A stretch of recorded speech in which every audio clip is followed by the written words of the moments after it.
जी, आपका क्या नाम है सर? राजुद्दीन गादरे, बहुजन मुक्ति पार्टी से राष्ट्रीय प्रवक्ता। शासन और प्रशासन ये पूरे देश की व्यवस्था को बनाकर रखने का एक तरतीब है। हाँ, जो शासन है वो आज की डेट में हमारे देश के विरुद्ध काम कर रहा है। जो देश की जनता है उसके अपोजिट चल रहा है। लेकिन प्रशासन में भी बहुत ऐसे अभी षड्यंत्र रचाए जा रहे हैं। प्रशासन में भी संवैधानिक पदों की शपथ लेकर के संविधान की, और वो आज शासन के कुछ जो षड्यंत्रकारी हैं, जो देश की व्यवस्था को परिवर्तन कर देना चाहते हैं और व्यवस्था को बिगाड़ दे रहे हैं, तो ऐसे लोगों के ऊपर शिकंजा केवल और केवल प्रशासन कसता है। न्यायपालिका और कार्यपालिका ये दो ऐसे पाए हैं हमारे देश में, ऐसे पिलर हैं कि यदि ये चाहें तो देश का माहौल बहुत अच्छा हो सकता है और बहुत बेकार हो सकता है। हाईकोर्ट, दिल्ली हाईकोर्ट ने बहुत अच्छा काम किया, और जो माहौल बिगाड़ने वाले हिंदुत्व के मुद्दे को लेकर के जय श्री राम के नारा लगाने वाले गुंडा तत्व के लोग, जो असामाजिक प्रवृत्ति के लोग हैं, वो माहौल बिगाड़ देना चाहते थे। और कई सारे लोग, कई सारे असामाजिक तत्व के, गुंडा प्रवृत्ति के लोग कह रहे थे कि हम ईद की नमाज, ईद उल फित्र नहीं मनाने देंगे लोगों को, और खून की होली खेलेंगे। तो वहां हाईकोर्ट का आदेश आया, और हाईकोर्ट के आदेश पर पुलिस प्रशासन ने एक्शन लिया। तो एक्सीडेंट होने पे वो जो षड्यंत्रकारी हैं, देश का माहौल बिगाड़ने वाले हैं, तो वो जिहादी नाम बतला रहे हैं कि जिहादियों ने, गौ कसी करने वालों ने हत्या कर दी।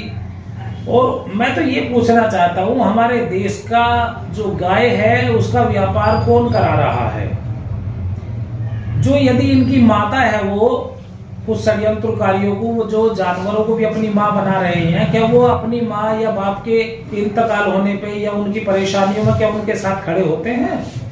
अच्छा, एक सवाल बड़ा सटीक है। जितने भी हिंदुवादी संगठन के लोग हैं जो नफरत फैलाने का माहौल खराब करते हैं, वो आइडियल उत्तर प्रदेश के मुख्यमंत्री योगी को मानते हैं। तो क्या ऐसे आइडियल जिसको मानते हैं, क्या उनकी विचारधारा इस तरह की है कि वो पूरे प्रदेश में गुंडे पैदा कर रहे हैं? देखिए, वो यदि इस तरीके के गुंडा तत्व के लोगों को, प्रवृत्ति के लोगों को साथ सहयोग नहीं देंगे, तो वो उनका शासन सत्ता जो है वो ज्यादा दिन तक नहीं रुकने वाली है। तो वो ऐसे लोगों को आगे करके अपने राजनीति की रोटियां सेक रहे हैं, और राजनीतिक रोटी सेकने के चक्कर में पूरा देश, पूरा प्रदेश को बर्बाद कर रही है। जंगल राज स्थापित कर दिया है, स्थिति में ला दिया कि आज बेरोजगारी की अथाह हो गई है। बेरोजगारी बहुत जबरदस्त तरीके से बढ़ गई है। महंगाई पूछो तो आज गरीब जनता को रोजी रोटी खाने का कोई रास्ता नहीं बन पा रहा है। और यदि फिर बात करते हैं चिकित्सा की, तो वो भी बहुत महंगी हो गई। लेकिन मेरा सवाल से वहीं पर है। जी। मथुरा में जो कोसी कला, जहाँ पर वो हादसा हुआ और वहाँ पथरा हुआ, पुलिस की बहुत सारी गाड़ियों में आग लगाई गई, पुलिस वालों को बड़ा जख्मी किया गया। पुलिस ने वो दक्ष चौधरी और कई और हिंदुवादी संगठन के लीडरों को बंद किया। करीब 50 से ज़्यादा लोग बंद किए, और ऐसी उत्तम नगर में 50 से ज़्यादा लोग गिरफ्तार किए। पुलिस ने पूरा साहस दिखाते हुए बिना सरकार के दबे उस पर कार्रवाई की। आप उस कार्रवाई कैसे नजरिए से देखते हैं? देखिए, मैं उस कार्रवाई को इतने अच्छे नजरिए से देखता हूं कि ऐसे षड्यंत्रकारी, जितने भी हिंदुत्व करते, जितने भी उपद्रवी लोग हैं, ये आतंकवादी, दहशतगर्द हैं, इन्हें जेलों में यूपीए वगैरह लगा करके, जो एनएसए लगा करके सबसे बड़े केस जितने हो सकते हैं, ये टारगेट पे ला करके इन्हें बंद कर देना चाहिए। तो एकदम जो पुलिस प्रशासन चाहे तो बहुत कुछ हो सकता है। जब ये मुस्लिमों पे एक्शन हो सकता है, तो ऐसे लोगों पे भी एक्शन होना चाहिए, क्योंकि भारत का नागरिक है हर एक कोई, और भारत का मूल निवासी है। लेकिन ये कुछ षड्यंत्रकारी देश में माहौल बिगाड़ रहे हैं, और मैं पुलिस प्रशासन का बहुत बहुत आभारी हूं कि उन्होंने, ऐसे लोग भी हैं कि हमारे जो मतलब संविधान है उसकी मान्यता आज भी रखते हैं। संवैधानिक पदों पर रहते हुए, संविधान की कसम लेकर के वो लोग आज संवैधानिक पदों पर बैठे, और उन्होंने आज संविधान की रक्षा करने में एक अहम भूमिका अदा की है। और वो भी जो हमारा कानून है, लॉ एंड ऑर्डर, उसको इस्तेमाल किया। अदरवाइज संभल का एक सीओ अनुज चौधरी थे, उन्होंने उसको लाइन ऑर्डर को मतलब जो है हाई कोर्ट के ऑर्डर को ही नहीं माना। वो तो वहाँ के एसपी कृष्ण जी जो है, तो वो एसपी नहीं, उसको तो सिपाही बना देना चाहिए, सिपाही से भी बदतर हटा देना चाहिए, एनएसए लगा देना चाहिए, यूपीए लगा देना चाहिए ऐसे लोगों पर। उन्हें प्रशासन में कोई नौकरी भी नहीं देनी चाहिए जो देश का माहौल बिगाड़ रहे हैं। हाँ, उनका एक बार मैं धन्यवाद अदा करूंगा जो मथुरा में उन्होंने माहौल को बहुत अच्छे से संभाला और रात के 1-2 बजे तक जो वो मुस्लिमों के नाम लगा रहे थे, षड्यंत्र रच रहे थे, और उन्होंने उस माहौल को बिगड़ने से बचाया।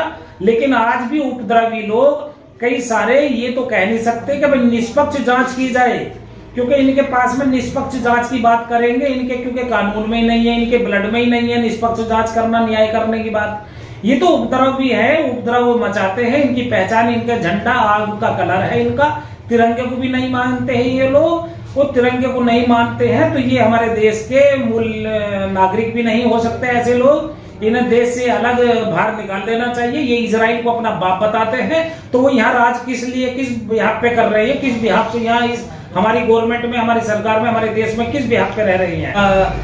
नवरात्रि हो या कोई सा भी व्रत हो, और सबका सम्मान है, सब धर्मों का एक दूसरे को सम्मान करना चाहिए और एक दूसरे के ऊपर जो है मानवता का, इंसानियत का माहौल बनाने के लिए सबको अपने अपने धर्म की आज़ादी देता है। मेरे साथ में आपके सामने भारतीय कॉन्स्टिट्यूशन है, इसमें एक अनुच्छेद है, सारा मैं खोल के आपको पढ़ सकता हूँ और भी कुछ नहीं। तो सबसे पहले ये हमारा जो लिखा हुआ है आप देख रहे होंगे, पास से दिखाइए जरा सा, यदि आप दिखा सकते हो अपने कैमरे से, तो ये है वी द पीपल। ये प्रियम्बुल है, प्रियम्बुल में सारा कुछ बिल्कुल ऐसे क्लियर दिखा दिया गया है कि भारत के हर नागरिक को हर तरह का अपने मजहब का भी सब चीज का हक अधिकार है और कोई ऊंच नीच, कोई छोटा बड़ा नहीं है। लेकिन मनुस्मृति का यदि आप मैं मनुस्मृति भी दिखा सकता हूँ, मेरे पास रखी है, यदि हम उसे पढ़ते हैं तो उसमें ऊंच नीच के अलावा कुछ नहीं है। एक मानव में मानवता के लिए हीन भावनाएं भरी गई और बहन बेटियों की तो इज्जत ही करनी उसमें मना है। और वो इसीलिए कहते हैं मोदी जी कि भारत माता है और इजराइल जो है उनका बाप है। हम तो नहीं मानते इजराइल को अपना बाप। एक